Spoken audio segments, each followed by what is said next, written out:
प्यारे बच्चों नमस्कार। फाइनल टर्म एग्ज़ाम का मॉडल पेपर जारी हो गया है, आप सभी जानते हैं। उसका हमने 3 वीडियो बना दिया है क्योंकि आप सभी जानते हैं आपका पेपर जो है 4 भाग में बटा होता है, खंड का, ख, ग और घा। आज के भाग में हम लोग क्वेश्चन नंबर 13, 14, 15, 16, 17, 18, 19 यानी सभी प्रश्नों को हल करेंगे। प्यारे बच्चों आप सभी जानते हैं आपके संस्कृत के पेपर में कुल 19 क्वेश्चन होते हैं। कितने होते हैं? 19 क्वेश्चन होते हैं। तो आज की वीडियो बहुत महत्वपूर्ण होने वाली है क्योंकि आज हम लोग पठित अवबोधन को पढ़ेंगे। क्या पढ़ेंगे? ये देखिए लिखा गया है खंड गा घा पठित अवबोधनम। और ये कितने नंबर का है? 30 नंबर का है। इसके अंतर्गत प्यारे बच्चों जो आपकी सेमुसी पुस्तक है, सेमुसी प्रथमो भागा, इस पुस्तक से प्रश्न आते हैं। इसके अंतर्गत जो ये 30 अंक दिखाई दे रहा है आपको, इसमें 15 अंक का तो पैसा जाता है। कितने पैसे जाते हैं? 3, 5, 5, 5। 5 रहता है गद्य का। किसका रहता है? गद्य का, यानी जो आपके पुस्तक में कथा वाले पाठ हैं।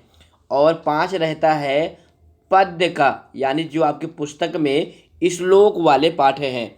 और 5 नंबर होता है नाटक का। नाटक जानते हैं ना? नाट्यांश, यानी जो पाठ संवाद के रूप में है। तो 3 पैसे जाते हैं, यानी 15 नंबर का केवल पैसे जाता है। प्यारे बच्चों आप सभी जानते हैं आपका जो पहला प्रश्न होता है वह भी पैसा जो होता है 10 नंबर का। तो इस तरह से कुल मिला के आपके पेपर में 4 पैसे आते हैं।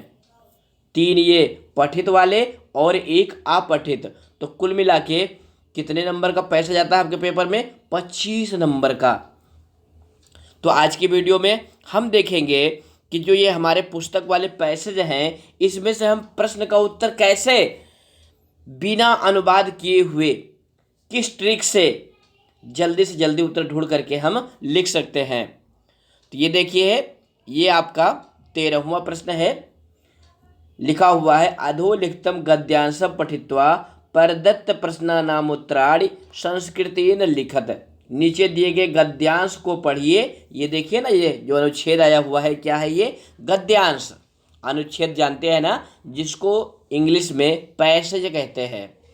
तो इसमें से आपको उत्तर लिखना है। तो ये जो पैसेज आया है प्यारे बच्चों, ये किस पाठ का है? सर्वैः एवं निषिद्धम बालो भग्न मनोरथः, जो आपका 6ठा पाठ है। क्या नाम है पाठ का? भ्रांतो बाला। क्या नाम है? भ्रांतो बालः। जो आपका 6ठा पाठ है उसी पाठ का यह पैसेज आया हुआ है। अगर आपने पाठ नहीं पढ़ा है तो हमारी प्ले लिस्ट में जा करके आप पाठ को पढ़ लें। हम सीधा आते हैं क्वेश्चन पर, क्योंकि पेपर टाइम चल रहा है आपका, तो कम समय है पढ़ने के लिए। तो सीधा बिना पैसेज पढ़े हुए कैसे हम उत्तर ढूंढ सकते हैं ये आपको बताएंगे। तो देखिए जो ये अनुच्छेद है इसमें से 3 टाइप के प्रश्न आते हैं, एक पदेन, पूर्ण वाक्येन और यथा निर्देशम। तो ये खंड आ के अंतर्गत एक पदेन उत्तरत केवलम प्रश्न द्वयम, केवल 2 प्रश्न करने हैं। और देखो बच्चों ये कितने कितने नंबर के प्रश्न हैं? 1/2 का एक क्वेश्चन है, यानी 2 करेंगे तो आपको 1 नंबर मिलेगा। यहाँ पर देखिए लिखा गया है ना 1/2 × 2 = 1। तो आइए देखते हैं। पहला प्रश्न है सर्वैः एवं निषिद्धः कः। अब इसका उत्तर ढूंढने के लिए बच्चों निषिद्धा को ढूंढिए, पैसेज में कहाँ आया हुआ है। तो देखिए पहली लाइन में ही मिल गया, सर्वैः एवं निषिद्धः बालो भग्न मनोरथः सन्। अब यहाँ पे पूछा जा रहा है सर्वैः एवं निषिद्धः कः, यानी सबके द्वारा इस प्रकार से कौन मना किया गया। कः मतलब कौन, तो ये क्या हो जाएगा? बालो। एक पद में लिखेंगे तो क्या लिखेंगे? बालो। मान लो कोई विद्यार्थी है, कमजोर है संस्कृत में, वह एक पद में इसका उत्तर नहीं समझ पा रहा है कि बालो होगा भग्न मनोरथा होगा, तो पूरी लाइन भी लिख सकता है, तब भी आपको नंबर मिल जाएगा। एक पद में क्या लिखेंगे? बालः। देखिए इस तरह से, यानी लिखेंगे प्रश्न नंबर 13 खंड आ, उसके बाद फर्स्ट, उसके बाद लिखेंगे बालः। इस तरह से उत्तर लिखना चाहिए। दूसरा प्रश्न है आपका अस्मिन् जगति प्रत्येकम कुत्र निमग्नो भवति। इस संसार में प्रत्येक व्यक्ति कहाँ मग्न है, कहाँ पर लगा हुआ है। अब निमग्नो भवति, ढूंढिए पैसेज में कहाँ पर है, तो ये देखिए लिखा हुआ है कथम अस्मिन् जगति प्रत्येकम स्वाकार्ये निमग्नो भवति, यानी इसी लाइन में इसका उत्तर है। तो यहाँ पर देखिए लिखा हुआ कुत्र, कुत्र मतलब कहाँ पर, तो इसका उत्तर हो जाएगा स्वाकार्ये, यानी अपने काम में। इस संसार में सभी व्यक्ति अपने अपने काम में लगा हुआ है, तो इस तरह से लिखेंगे स्वाकार्ये। तीसरा प्रश्न प्यारे बच्चों आपका, बालः त्वरितम कुत्र अगच्छत, बालक जो है तुरंत कहाँ चला गया। अब मान लो आपको प्रश्न का ही अनुवाद नहीं आ रहा है, फिर आप क्या करेंगे, सीधा जो है ये लाइन ढूंढेंगे प्रश्न में कहाँ है, यानी अनुच्छेद में कहाँ पर है। तो ये देखिए लिखा हुआ है विचार त्वरितम पाठशालाम अगच्छत, तो बालक कहाँ चला गया, पाठशाला चला गया। तो किस तरह से लिखेंगे, देखिए इस तरह से लिखेंगे पाठशालाम। समझ में आ रहा है ना प्रश्न का उत्तर कैसे ढूंढ रहे हैं, पैसेज में ही आपको सारे उत्तर मिल जाएंगे, बस केवल स्मार्टनेस दिखाना है। इसके बाद बच्चों पूर्ण वाक्येन उत्तरत का प्रश्न होता है। देखिए क्या लिखा गया है, पूर्ण वाक्येन उत्तरत केवलम प्रश्न द्वयम, केवल 2 प्रश्न करने हैं। और ये महत्वपूर्ण है क्योंकि यहाँ पे देखिएगा 2 गुणे 1, यानी प्रत्येक प्रश्न 1 नंबर का है और 2 नंबर का ये प्रश्न है।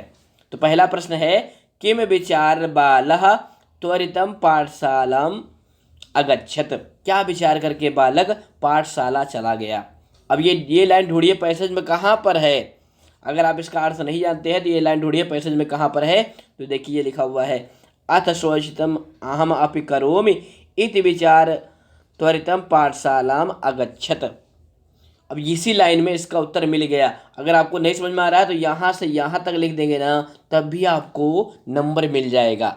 और इसको और अच्छा से लिखना चाहते हैं तो इस तरह से लिखेंगे, किस तरह से, अथ शोषितम अहम अपि करोमि इति विचार बालः त्वरितम पाठशालाम अगच्छत।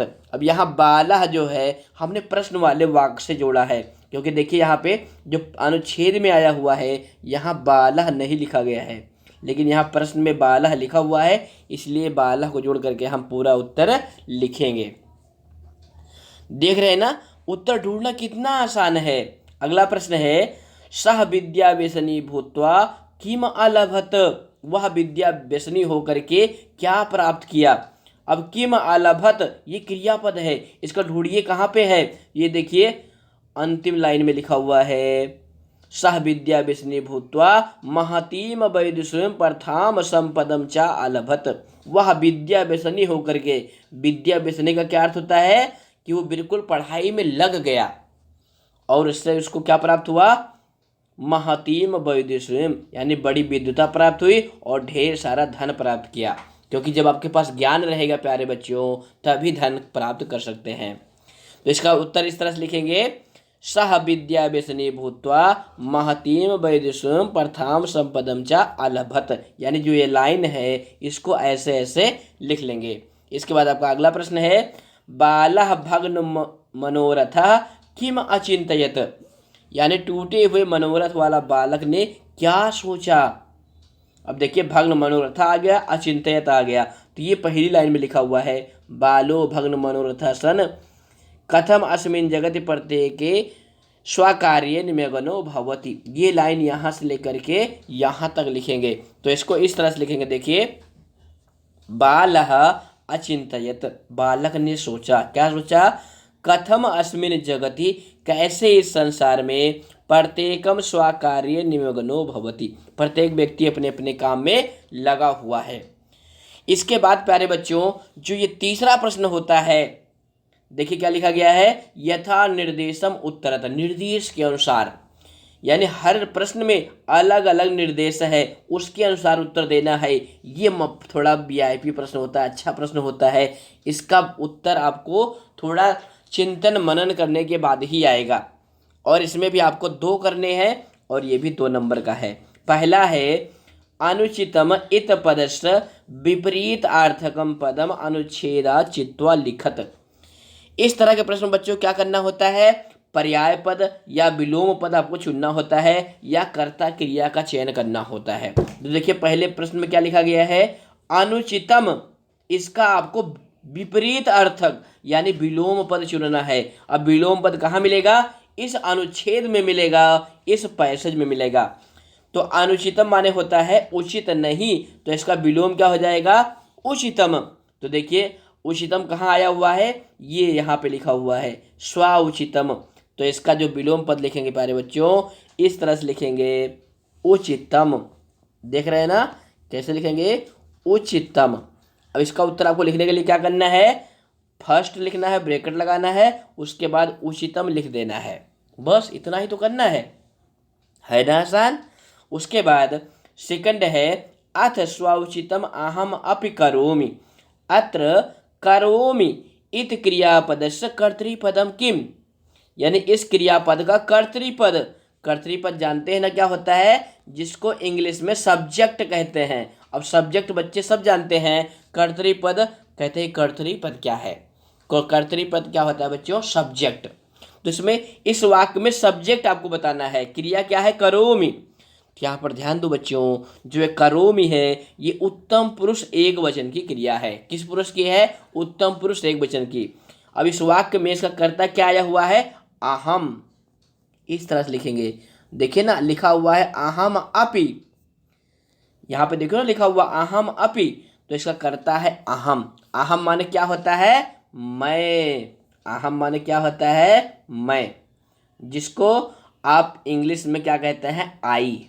जैसे I am a boy, I am a girl, तो वैसे अहम ये जो है सब्जेक्ट है इस वाक्य में। उसके बाद थर्ड प्रश्न है संसारे इत अर्थम किम पदम अनुच्छेदे प्रयुक्तम। संसारे इस अर्थ में कौन सा पद अनुच्छेद में आया हुआ है? तो संसारे का क्या अर्थ होगा? संसार में। तो इस अर्थ में कौन सा पद आया हुआ है, यानी इसका पर्याय पद आपको अनुच्छेद में ढूंढना है, यानी पैसेज में ढूंढना है। तो इसके लिए आया है बच्चों जगत। ये देखिए यहाँ पे लिखा हुआ है जगति। जगति मतलब संसार में, और संसारे का मतलब भी होता है संसार में। तो कैसे लिखेंगे? लिखेंगे थर्ड और उसके बाद लिख देंगे जगति। क्या लिख देंगे? जगति। जगति मतलब संसारे यानी संसार में। समझ में आ गया ना? तो इस तरह से आपने 13वां प्रश्न कर लिया। इसके बाद प्यारे बच्चों प्रश्न नंबर 14 होता है। इसमें क्या होता है? एक श्लोक दिया होता है, यानी ये पद्य वाला है। इसमें से भी आपको 5 नंबर के प्रश्न हल करने हैं। और यह श्लोक जो है बच्चों, यह किस पाठ का है? जो आपका 10वां पाठ है जटायोः शौर्यम, इस पाठ का श्लोक है। तो पाठ पढ़ लिया होगा आपने, नहीं पढ़ा है तो प्ले लिस्ट में जाकर के पाठ को अच्छे से पढ़ लेंगे। तो यहाँ पर देखिए पहला प्रश्न है एक पदेन उत्तरत। एक पद में आपको उत्तर लिखने हैं। श्लोक का अर्थ जल्दी जल्दी बता देते हैं। वृद्धो अहम तुम इवा धनवी शरथा कवची सरी चा अपि आदाय कुशली वैदेही में गमिष्यसि। ये जटायु का कथन है। जटायु कहते हैं अहम वृद्धा, मैं बूढ़ा हूँ, तुम इवा, रावण को कहते हैं तुम इवा हो, धनवी, धनुष धारण किए हो, शरथा, रथ पर बैठे हो, कवची, कवच धारण किए हो, शरी, और धनुष बाढ़ लिए हो, फिर भी कुशली, मेरे कुशल, मेरे यहाँ पर रहते हुए तुम वैदेही को कुशलता पूर्वक, कुशली मतलब कुशलता पूर्वक नहीं ले जा सकते। वैदेही का क्या अर्थ है बच्चों? सीता। सुन में आ गया ना? तो देखिए यहाँ पे पहला प्रश्न है कह वृद्ध। वृद्ध कह, बूढ़ा कौन है? अब यहाँ पे देखो क्या लिखा, वृद्धो अहम, मैं बूढ़ा हूँ। अब मैं यहाँ पे अहम लिखेंगे तो आपका उत्तर पूरा नहीं होगा। इसका उत्तर लिखेंगे जटायु। क्या लिखेंगे? जटायु, यानी बूढ़ा कौन है? जटायु है। का इवा, इवा कौन है? अब यहाँ पे इवा कौन है बच्चों? रावण इवा है। जटायु के उम्र के हिसाब से कौन इवा है? रावण। तो क्या लिखेंगे? रावण। तीसरा प्रश्न है देखिए काम आदाय कुशली न गमिष्यसि, किसको लेकर कुशलता पूर्वक नहीं जा सकोगे? तो यहाँ काम मतलब किसको? तो इसका उत्तर लिखेंगे यहाँ पे देखो वैदेहीम, सीता जी को। तो इसका उत्तर लिखेंगे वैदेहीम। सुन में आया ना कैसे हमने उत्तर ढूंढ लिया? इसके बाद आपका पूर्ण वाक्यन का प्रश्न है, यानी फुल सेंटेंस में आपको वाक्य लिखना है। कैसे लिखना है? फुल सेंटेंस में। तो पहला प्रश्न है त्वम ब्रैकेट में रावणः कीदृशः अस्ति, रावण कैसा है। अब यहाँ पे देखो ना सारे विशेषण रावण के हैं, तो इसका उत्तर इस तरह से लिखेंगे रावणः इव धन्वी कवची सरी अस्ति, यानी रावण युवा है, धनुष धारण किया हुआ है, कवच धारण किया हुआ है और वाण भी लिया हुआ है। दूसरा प्रश्न है कः सरथः आसीत, सरथः रथ पर बैठा हुआ है, तो कौन रथ से युक्त है। तो इसका उत्तर हो जाएगा प्यारे बच्चों रावणः सरथः अस्ति, जो रावण है वह रथ पर बैठा हुआ है। तीसरा प्रश्न है वैदेहीम आदाय रावणः कीदृशा न गमिष्यति, वैदेही अर्थात सीता जी को लेकर रावण कैसे नहीं जा पाएगा। तो इसका उत्तर देखिए ना, ये श्लोक के अंतिम लाइन में लिखा हुआ है आदाय कुशली वैदेही में गमिष्यसि। तो इसका उत्तर इस तरह से लिखेंगे वैदेहीम आदाय रावणः कुशली न गमिष्यसि, कुशली मतलब ठीक ठीक। जटायु कह रहा है जब तक मैं जीवित हूँ तुम सीता जी को ठीक ठीक नहीं ले जा सकते, यानी आपको ले जाने के लिए पहले हमसे युद्ध करना होगा। इसके बाद बच्चों इस प्रश्न में भी साखंड के अंतर्गत यथा निर्देशम उत्तरत का प्रश्न है। देखिए लिखा गया है फर्स्ट में सीता इत पदस्य पर्याय पदम श्लोकात चित्वा लिखत, यानी सीता का पर्याय पद, पर्याय मतलब समान अर्थ वाला, यानी सीता के अर्थ में श्लोक में कौन सा पद आया हुआ है वह आपको चित्वा मतलब चुन करके, यानी जो श्लोक है इसमें से सीता का पर्याय वाला पद चुन करके लिखना है। तो सीता के लिए यहाँ पे क्या आया है वैदेहीम। अब ये जो वैदेहीम है बच्चों ये द्वितीया विभक्ति में है और यहाँ पे सीता जो है प्रथमा विभक्ति में है, तो आपको जो यहाँ पे बिंदु लगा हुआ ना वैदेही में इसको हटा देना है। तो कैसे लिखेंगे फर्स्ट का उत्तर, इसका उत्तर लिखेंगे वैदेही, क्या लिखेंगे वैदेही, वैदेही मतलब सीता। सुनाया ना कैसे लिखेंगे, खाली बिंदु ही हटाना था, बस उत्तर आपका कंप्लीट हो गया। दूसरा प्रश्न है वृद्धा अहम, मैं बूढ़ा हूँ, अत्र विशेष पदम किम, विशेष जानते हैं ना, विशेष पद क्या होते हैं नाउन या प्रोनाउन, और विशेषण क्या होते हैं एडजेक्टिव।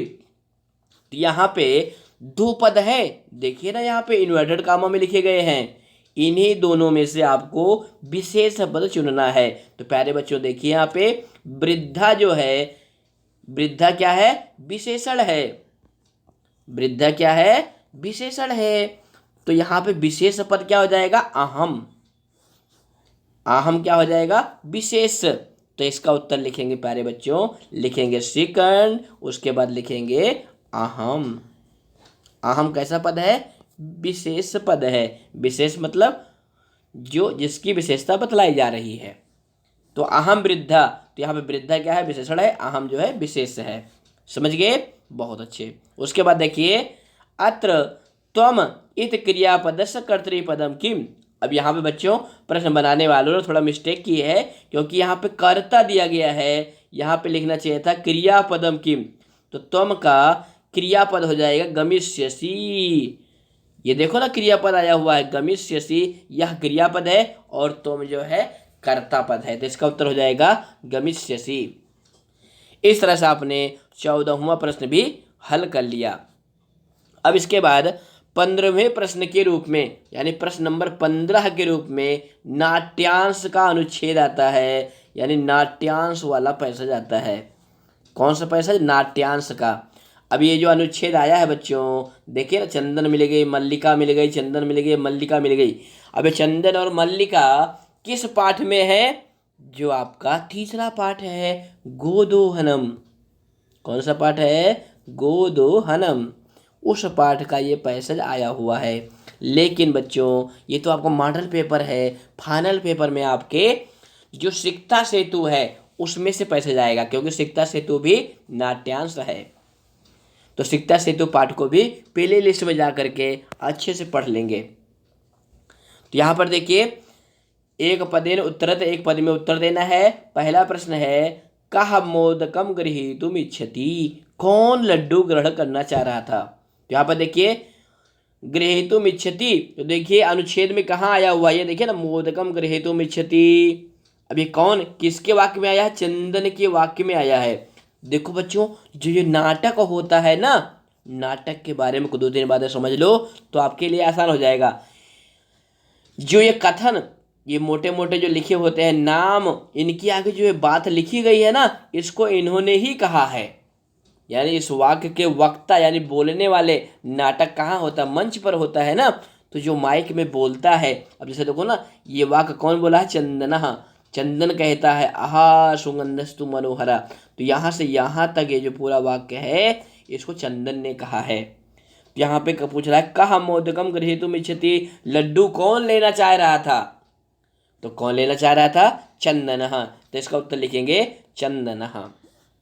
दूसरा प्रश्न है सा क्रोधम का वदति, गुस्से में कौन बोलता है या कौन बोलती है? गुस्से में कौन बोलती है? तो ये देखिए ना, मल्लिका के कथन में आया हुआ सा क्रोधम, क्रोध पूर्वक कहती है। तो गुस्से में कौन बोल रही है? तो इसका उत्तर हो जाएगा मल्लिका। अब मल्लिका को गुस्सा क्यों आया था? पाठ में पढ़ा है ना आपने कि वो लड्डू बना रही थी, चंदन लड्डू खाने जा रहा था, इसलिए मल्लिका को गुस्सा आया। उसके बाद पूछा जा रहा है कानि पूजा निमित्तानि सन्ति, कौन पूजा के लिए हैं? तो यहाँ पर देखिए बच्चों, मल्लिका के कथन में लिखा गया है मोदकानि पूजा निमित्तानि सन्ति। ये देखिए ना, मल्लिका के कथन में आया हुआ है, तो मोदकानि, इसका उत्तर क्या हो जाएगा? मोदकानि। तो इस तरह से लिखेंगे मोदकानि। समझ में आया ना? कितना आसान है पैसेज से उत्तर ढूंढना। इसके बाद बच्चों पूर्ण वाक्य का प्रश्न है। यहाँ पर देखिए ना, लिखा गया पूर्ण वाक्य उत्तरत, पूर्ण वाक्य में उत्तर लिखिए। पहला प्रश्न है मल्लिका सा क्रोधम किम वदति, मल्लिका ने गुस्से में क्या कहा?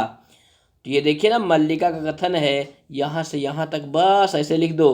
तो कैसे लिखेंगे? देखिए मल्लिका वदति, मल्लिका ने कहा बिरम बिरम, रुक जा, माँ स्पृशेतान मोदकानि, इन लड्डुओं को मत छू। उसके बाद आपका दूसरा प्रश्न है केसाम सुगंधा मनोहरा, किसकी सुगंध मनोहर है? अब ये थोड़ा सा घुमाने वाला प्रश्न है, यानी जो इसका उत्तर है प्यारे बच्चों, सीधा सीधा आपको पैसेज में नहीं मिलेगा। यहाँ पे आया हुआ केसाम सुगंधा मनोहरा, किसकी सुगंध मनोहर है? तो यहाँ देखो ना, चंदन के कथन में आया सुगंधस्तु मनोहरा, और फिर कहता है आये मोदकानि रच्यन्ते, अरे लड्डू बनाए जा रहे हैं। तो किसकी खुशबू आ रही थी? लड्डू की खुशबू आ रही थी। तो इसका उत्तर बच्चों इस तरह से लिखेंगे मोदका नाम सुगंध मनोहरा। अब यहाँ मोदका नाम में षष्ठी विभक्ति का बहुवचन है। क्यों? क्योंकि जो प्रश्न बोधक पद है केसाम, इसमें भी षष्ठी विभक्ति है। समझ में आ रहा है ना कैसे करना है? बहुत अच्छे। इसके बाद आपका अगला प्रश्न है चंदनः किम नियंत्रयितुम अक्षमः अस्ति, चंदन जो है किस पर कंट्रोल रखने में असमर्थ था? यहाँ पर देखिए चंदन के कथन में आया हुआ है अहम जिह्वा लोलुप्ताम नियंत्रयितुम अक्षमः अस्मि। अब यहाँ अस्मि है, लेकिन यहाँ पे अस्ति है, तो यहाँ पे आपको अहम के स्थान पे चंदन लिख देना है और अस्मि के स्थान पे अस्थि लिख देना है। तो इसका उत्तर इस तरह से लिखेंगे, किस तरह से कि चंदनः जीवालोलुप्ताम नियंत्रयितुम अक्षमः अस्ति। इस तरह से आप पूर्ण वाक्य का उत्तर लिखेंगे। इसके बाद देखिए इस अनुच्छेद का भी यथा निर्देशम है, क्योंकि ये यथा निर्देशम हर प्रश्न में आता है, यानी हर पैसेज में आ रहा है, और ये एक एक नंबर का प्रश्न होता है। तो पहला प्रश्न है क्रुद्धः इत पदस्य विपरीतार्थकम पदम संवादात चित्वा लिखत। क्रुद्ध का विपरीत अर्थ यानी विलोम पद, तो क्या आया हुआ है? देखिए यहाँ पे प्रसन्न, क्योंकि क्रुद्ध मतलब गुस्से में, तो इसका विपरीत पद क्या हो जाएगा बच्चों? क्रुद्ध का हो जाएगा प्रसन्न। क्या हो जाएगा? प्रसन्न। प्रसन्न मतलब प्रसन्न, और क्रुद्ध मतलब गुस्से में। तो प्रसन्न कहाँ आया हुआ? ये देखिए यहाँ पे आया हुआ है। समझ में आ गया ना? बहुत अच्छे। अगला प्रश्न है ना जानासि त्वमिदम, अत्र जानासि इत क्रियापदस्य कर्तृपदम किम, इस क्रियापद का कर्ता पद क्या है। यानी यहाँ पे क्रियापद क्या है, जानासी। अब जानासी मतलब सी आ गया, यानी पठसी लिखसी, यानी इसका कर्ता क्या होगा, त्वम। अब त्वम कहाँ है, देखिए इस वाक्य में, ये देखिए यहाँ त्वम इदम में छिपा हुआ है। तो लिखेंगे साखंड लिखेंगे, उसके बाद सेकंड लिखेंगे, फिर उसके बाद लिखेंगे कर्तृपदम। क्या लिखेंगे, कर्तृपदम। फिर उसके बाद उत्तर लिखेंगे त्वम। इस तरह से उत्तर लिखना चाहिए, तब आपको पूरे पूरे नंबर प्राप्त होंगे। इसका उत्तर हो जाएगा त्वम, यानी जो इसका जाना से करता है वो क्या हो जाएगा, त्वम। समझ गए ना। उसके बाद थर्ड है सुगंधस्तु मनोहरा अत्र विशेष पदम किम, इसमें विशेष पद कौन सा है। तो यहाँ पर देखिए दो है ना, सुगंधा और मनोहरा। तो यहाँ पे देखो बच्चों, जो सुगंधा है वह विशेष पद है और मनोहरा विशेषण पद है। तो लिखेंगे थर्ड और फिर विशेष पदम लिखेंगे, फिर लिख देंगे मनोहरा। यहाँ पे देखो ना, मनोहरा विशेषण है, तो इसका उत्तर हो जाएगा सुगंधा। क्या हो जाएगा, सुगंधा। इस तरह से लिखेंगे, तब आप पूरे अंक प्राप्त करेंगे। तो इस तरह से बच्चों आपने 5-5 नंबर वाले 3 पैसेज हल कर लिए, यानी 15 नंबर आपने 15 नंबर वाले प्रश्न कर लिए। अब इसके बाद देखिए प्रश्न नंबर 16 के रूप में वीवीआईपी प्रश्न होता है। ये कठिन प्रश्न होता है, प्रश्न निर्माण का प्रश्न होता है। किसका प्रश्न होता है, प्रश्न निर्माण का। यहाँ पर देखो लिखा हुआ है रेखांकित पदान आधारित प्रश्न निर्माणम कुरुत। रेखांकित पद का आधार बना करके प्रश्न निर्माण करिए। अब देखिए ना, हर वाक्य में एक पद रेखांकित है, उसको आधार बनाना है और प्रश्न बनाना है। क्या करना है, प्रश्न बनाना है। तो प्रश्न बनाने के लिए आपको किम शब्द का तीनों लिंगों में रूप याद होना चाहिए। किम शब्द का तीनों लिंगों में रूप याद होना चाहिए, तभी आप जो है प्रश्न निर्माण कर पाएंगे। उसके लिए हमने वीडियो बनाई है, आप प्ले लिस्ट में जाकर के किम शब्द के रूप वाली वीडियो देख सकते हैं। तो पहला वाक्य यहाँ पर रक्षा नियोग करणात मया न भ्रष्टव्यम। अब यहाँ देखो ना, जो रेखांकित है रक्षा नियोग करणात, यानी रक्षा नियोग के कारण से मुझे भ्रष्ट नहीं होना चाहिए। अब ये इस वाक्य जो है किस पाठ का है, जो आपका पाठ है भ्रांतो बाला, उसी पाठ का है। तो इसमें देखो ना पंचमी विभक्ति लगी हुई है। तो इसका प्रश्न निर्माण कैसे करेंगे, इस तरह से करेंगे कस्मात मया न भ्रष्टव्यम इत। यहाँ भी पंचमी है, तो इसलिए हमने किम शब्द में पंचमी लगा करके कस्मात बना दिया। है ना आसान, थोड़ा सा दिमाग लगाएंगे तो जरूर प्रश्न निर्माण कर लेंगे। उसके बाद देखिए दूसरा वाक्य है वृत्ततः छीड़ः हतः भवति। चरित्र से छीड़ हुआ व्यक्ति मरे हुए के समान होता है। अब वृत्ततः ये भी पंचमी विभक्ति के अर्थ में प्रयुक्त है, तो इसमें भी हो जाएगा कस्मात् छीड़ः हतः भवति। अगला है शताम विभूतयः परोपकाराय भवति। परोपकाराय मतलब परोपकार के लिए मतलब षष्ठी। तो प्रश्न निर्माण होगा शताम विभूतयः कसमय भवन्ति। सज्जनों की विभूतियाँ मतलब धन दौलत, कसमय मतलब किसके लिए होती हैं, तो उत्तर आएगा परोपकार के लिए होती हैं। तो ये प्रश्न निर्माण हो जाएगा। प्रश्न निर्माण में बच्चों ध्यान देने वाली बात क्या है कि प्रश्न निर्माण के अंत में जो प्रश्न बोधक चिन्ह है इसको आप जरूर लगाएं। अगर ये चिन्ह नहीं लगाएंगे तो आपका आधा नंबर कट जाएगा, यानी 4 नंबर में आप 2 ही नंबर पाएंगे। तो प्रश्न निर्माण में प्रश्न बोधक चिन्ह का जरूर प्रयोग करें। अगला प्रश्न देखिए कल्पतरु पृथिव्याम धनानि वर्षत। कल्पतरु जो है पृथ्वी पर धन की वर्षा करता है। तो पृथिव्याम इसमें सप्तमी विभक्ति एक वचन है और यह स्त्रीलिंग का शब्द है। तो क्या प्रश्न निर्माण होगा, कल्पतरु कस्याम या कुत्र धनानि अवर्षत। अब यहाँ कस्याम और कुत्र दोनों लिखे गए हैं, दोनों में से कोई आप एक लिख सकते हैं। यानी जो कल्पतरु है वो कहाँ पर धन की वर्षा करता था। अंतिम वाक्य है तरोह कृपया सह पुत्रम अवापनोत। तरोह मतलब कल्पतरु की कृपा से उसने पुत्र को प्राप्त किया। तो तरोह मतलब वृक्ष की मतलब षष्ठी। तो क्या प्रश्न बनेगा, कस्य कृपया सह पुत्रम अप्राप्नोत, यानी यहाँ भी षष्ठी है तो यहाँ भी किम शब्द का षष्ठी का रूप पुल्लिंग का यहाँ पे लगा दिया गया। इस तरह से प्रश्न निर्माण करेंगे तो आप 4 में से 4 अंक प्राप्त करने में सफल होंगे। इसके बाद बच्चों प्रश्न नंबर 17 के रूप में अन्वय लेखन का होता है। किसका होता है? अन्वय का। अन्वय जानते हैं ना, श्लोक में कर्ता कहीं होता है, क्रिया कहीं होती है, उसी को वाक्य के अनुसार व्यवस्थित करना ही अन्वय कहलाता है।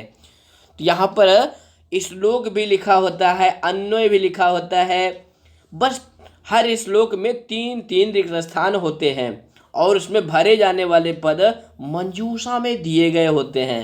बस आपको बुद्धि का प्रयोग करके रिक्त स्थान भरने होते हैं। तो देखिए अभी हम आपको एक ट्रिक बताएंगे। क्या बताएंगे? ट्रिक, कि आप कैसे अन्वय भर सकते हैं। देखो बच्चों 2 श्लोक है ना, और दोनों में 3-3 रिक्त स्थान है और यहाँ भरे जाने वाले पद भी 6 पद दिए गए। कितने दिए गए हैं? 6। तो कैसे भरेंगे? बिना श्लोक का अर्थ जाने, बिना अन्वय का अर्थ जाने कैसे भरेंगे? देखिए सबसे पहले बच्चों देखेंगे कि मंजूषा में जो पद आया हुआ है ना, वह इस किस किस श्लोक का है। इस श्लोक का कौन कौन सा पद मंजूषा में है। मुक्तामणि विभूषितम, अब ये देखो किसका है? ये इस श्लोक का है, यानी ये इसमें भरा जाएगा। पदक सप्तमः, यानी ये पदक सप्तमा इस श्लोक का है, यानी ये इसमें भरा जाएगा। तीसरा नखाभ्याम, तीसरा नखाभ्याम इसमें आया हुआ है, देखिए ना ये आया हुआ है, यानी ये नंबर 1 वाले में भरा जाएगा। महद्धनु, महद्धनु 2 नंबर वाले श्लोक में आया हुआ है, यानी इसमें भरा जाएगा। उसके बाद बच्चों चरणाभ्याम, चरणाभ्याम इसमें आया हुआ है, इसमें भरा जाएगा।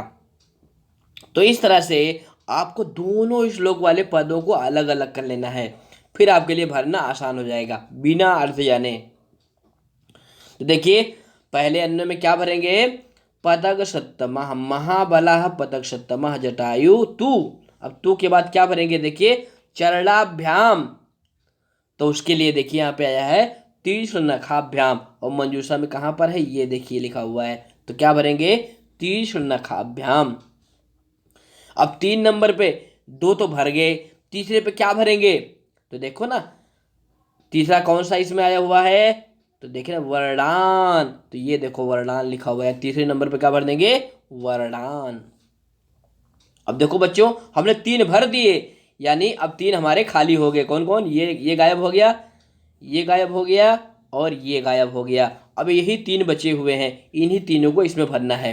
तो कैसे भरेंगे? देखिए पहले नंबर में भरेंगे ततः महातेजा चरणाभ्याम जटायु अस रावणस्य, इस रावण की। अब ससरम, अब इसके बाद क्या भरेंगे? यहाँ पर देखिए मुक्तामणि विभूषितम, मुक्तामणियों से सुशोभित, ससरम बाण से युक्त, चापम धनुष को। अब यहाँ पे क्या भरेंगे? महत धनु, यानी एक ही बचा हुआ है, ये देखो ना महत धनु लिखा हुआ है, तो भर देंगे महत धनु बभंज। बभंज मतलब क्या होता है? तोड़ दिया। क्या कर दिया? तोड़ दिया। तो ये जटायु शौर्यम जो पाठ है उसी पाठ के ये श्लोक हैं, यानी आप 6 रिक्त स्थान भरेंगे तब आपको 3 नंबर प्राप्त होगा। कितने रिक्त स्थान है? 6। मंजूषा में पद भी दिया रहता है, अगर आप सूझबूझ का प्रयोग करेंगे तो जरूर भर लेंगे। इसे अन्वय लेखन का अथवा होता है भावार्थ का। ये देखिए लिखा ना अथवा, अथवा मतलब उसको करिए या इसको करिए, ये भी 3 नंबर का है। इसमें क्या होता है? एक श्लोक दिया होता है, एक भावार्थ लिखा होता है, उसमें 3 रिक्त स्थान होते हैं और भरे जाने वाले पद भी मंजूषा में दिए होते हैं। हालांकि जो अन्वय लेखन है उससे थोड़ा कठिन होता है ये वाला, लेकिन जो अच्छे बच्चे हैं वो इसको कर सकते हैं। तो देखिए श्लोक आया हुआ है जटायुम अतिक्रम तुंडेन खगाधिपा बाम बाहून दश तदा व्यपहार अरिंदमाम, यानी जटायु ने रावण की 10 भुजाओं को उखाड़ दिया। यही भावार्थ यहाँ पे लिखा गया है। देखिए यहाँ पे क्या लिखा गया है? या शत्रुणाम दमनम करोति, जो शत्रुओं का दमन करता है, तादृशः उसके जैसा। अब यहाँ पे क्या भरेंगे? पश्चिराजः, क्या भरेंगे? पश्चिराजः। पश्चिराज जटायु ने क्या कर दिया? प्रहारात, प्रहार से तो किसके प्रहार से, यानी रावणस्य, रावण के प्रहार से। आत्मानम संरक्ष, अपनी रक्षा करके। तस् 10, उसकी 10। अब 2 भर दिया तो एक ही बचा हुआ है, तो क्या भरेंगे, वाम बाहुन, बाईं तरफ की 10 भुजाओं को व्यापहरत, उखाड़ दिया, यानी रावण की 10 भुजाओं को उखाड़ दिया। तो इस तरह से चाहे आप अन्वय लेखन करिए या भावार्थ करिए, आपको 3 में से 3 अंक प्राप्त हो जाएंगे। इसके बाद प्यारे बच्चों प्रश्न नंबर 18 आता है। क्या आता है प्रश्न नंबर 18? ये क्या होता है, ये होता है बच्चों घटना क्रम लेखन का। किसका होता है, घटना क्रम लेखन। बहुत आसान होता है, फिर भी कुछ बच्चे इसको छोड़ ही देते हैं। उनको कहते हैं सर जी इसमें क्या करना है, समझ में नहीं आता। इसमें बच्चों एक पाठ की कथा दी गई होती है। क्या दी गई होती है, कथा, यानी कहानी, यानी स्टोरी। अब ये जो कहानी देखो यहाँ पे 8 वाक्य में लिखी गई है, यह किस पाठ की है, भ्रांतो बालः पाठ की है। किस पाठ की है, भ्रांतो बालः पाठ की है। अब इसमें कौन से वाक्य की घटना पहले घटित हुई, वही आपको क्रम से करके लिखना है। कुछ बच्चे क्या करते हैं, 1 2 3 4 इस तरह से करके पूरे 8 लिख देते हैं और वाक्य लिखते ही नहीं है, तो उनको नंबर नहीं प्राप्त होता है। इस प्रश्न को बच्चों पूरे वाक्य आपको लिखने होते हैं, बस केवल ऊपर नीचे करके क्रम से करना होता है। तो देखो बच्चों सबसे नंबर 1 पे कौन सा वाक्य आएगा, तो ये देखिए सबसे नंबर 1 पे आएगा आपका 5वां वाक्य। ये जो आएगा ये आएगा नंबर 1 पे। क्यों, क्योंकि सबसे पहले आएगा भ्रांतः कश्चन बाला आसीत, भटका हुआ कोई बालक था। नंबर 2 पे आएगा ये 8वां वाला वाक्य, सह पाठशाला गमन बेलायाम क्रीडतुम निर्जगाम, ये नंबर 2 पे आएगा, यानी इसको 2 नंबर पे लिखना है। इसके बाद नंबर 3 पे आएगा चौथा वाक्य, किंतु तेन सह क्रीडनाय तदा कोअपि वयस्येषु उपलभ्यमान न आसीत्, ये आएगा 3 नंबर पे, यानी इसको तीसरे नंबर पे लिखना है। चौथे नंबर पे आएगा पहला वाक्य, यानी जब बालक को खेलने के लिए कोई मित्र नहीं मिला तो बालक ने क्या किया, अतः एकाकी बालकः किमपि उद्यानम प्रविशत, ये आ जाएगा नंबर 4 पे। इसके बाद 5वें नंबर पे क्या आएगा, दूसरा, कि बालक उद्यान में प्रवेश कर गया, फिर क्या किया उसने, उद्यानम गत्वा सह मधुकरम आहवयत, उसने मधुकर को बुलाया, ये हो जाएगा 5 नंबर। अब कितने 3 वाक्य हमारे और बचे हुए हैं। तो इसके बाद 6ठे नंबर पे आएगा तीसरा, जब मधुकर को उसने बुलाया तो सह मधुकरा बालस आह्वानम तिरस्कृतवान, यानी मधुकर ने बालक के आह्वान को तिरस्कृत कर दिया, यानी बुलाने पर वो नहीं आया, ये आएगा नंबर 6 पे। अब नंबर 7 पे आएगा 7वां वाक्य, बालः भूयो भूया हठम आचरति, ये आएगा नंबर 7 पे, यानी बालक ने बार बार कि हे मधुकर आओ हम तुम खेलते हैं, हे मधुकर आओ हम तुम खेलते हैं, इस तरह से जब उसने कहा तो 8वें नंबर पे ये वाला का जो है आपका 6ठा वाक्य है, ये 8 नंबर पे आएगा कि मधुकर ने गाया, क्या गाया, वयम ही मधु संग्रह व्यग्रह, इस तरह से कि मैं मधु संग्रह यानी मधु को इकट्ठा करने में व्यस्त हूँ, ऐसा मधुकर ने गाया। तो इस तरह से प्यारे बच्चों आप जो यहाँ पर नंबरिंग हमने किया ना, आपको नंबरिंग नहीं करना है, नंबरिंग तो पेपर में करना है, कॉपी में 1 2 3 4 इस तरह से वाक्य को क्रम से लिखना है, तब आपको ये पूरे 4 नंबर मिलेंगे, नहीं तो नंबर आपके कम हो जाएंगे। सुनाया ना कैसे करना है। उसके बाद प्यारे बच्चों आपका 19 नंबर का प्रश्न है, देखिए यहाँ पे बहुविकल्प के रूप में लिखा गया है, रेखांकित पदान आधृत, यानी जो हर वाक्य में पद रेखांकित हैं उसका प्रसंग अनुसारम अर्थ चयनम, यानी वह जो पद आया हुआ है उसका प्रसंग के अनुसार क्या अर्थ है। आप जानते हैं ना कि हर पाठ में शब्दार्थ लिखा होता है, क्या लिखा होता है, शब्दार्थ, तो ये शब्दार्थ वाला प्रश्न है। कुछ बच्चे कहते हैं सर जी शब्दार्थ क्यों याद करें, तो शब्दार्थ यही 2 नंबर प्राप्त करने के लिए याद करिए। तो देखिए पहला वाक्य है, मल्लिके सत्वरम आगच्छ, हे मल्लिके जल्दी से आओ। अब यहाँ पे सत्वरम रेखांकित है तो इसका क्या अर्थ होगा, विलंबेन, शीघ्रम, समेन, अलसः। तो प्यारे बच्चों देखो यहाँ पे लिखा हुआ है सत्वरम। सत्वरम मतलब क्या होता है? जल्दी से। तो इसका पर्याय पद है शीघ्रम। समझ आ गया ना? अगला वाक्य है प्राणिनः एव मम वयस्याः सन्तु। वयस्याः का अर्थ पूछा है, तो मित्राणि शत्रवः वृद्धः युवानः। क्या हो जाएगा जल्दी बताइए? तो इसका हो जाएगा प्यारे बच्चों मित्राणि। क्या हो जाएगा? मित्राणि, क्योंकि वयस्याः माने होता है दोस्त और मित्राणि माने में भी होता है दोस्त।